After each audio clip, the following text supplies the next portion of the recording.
Headless হর্সম্যানের অভিশাপ। পর্ব ১। অভিশপ্ত মাঠের গুজব। গ্রামের নাম শিবনগর। দিনের আলোয় এটি ছিল সাধারণ এক গ্রাম, কিন্তু রাতের অন্ধকার নামার পরেই শুরু হতো ভয়ঙ্কর কাহিনী। গ্রামের বাইরে এক বিস্তীর্ণ ফাঁকা মাঠ, যেখানে কেউ রাতের বেলায় যেতে চাইত না, কারণ সেখানে শোনা যেত এক অদৃশ্য ঘোড়সওয়ারের ছুটে চলার শব্দ। লোকজন বলত, একসময় এই মাঠে যুদ্ধ হয়েছিল। এক তরুণ রাজপুত যোদ্ধা প্রতারণার শিকার হয়ে শত্রুর হাতে শিরচ্ছেদ হয়েছিল, কিন্তু মৃত্যুর পরেও তাঁর ঘোড়াটি তাঁকে খুঁজে ফিরছে।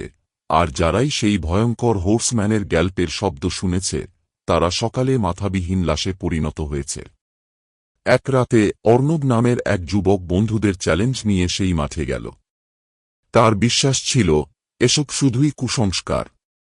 তবে সে বুঝতে পারেনি, রাতের ঘন অন্ধকারে আসল ভয় তাকে দেখতে পাচ্ছে।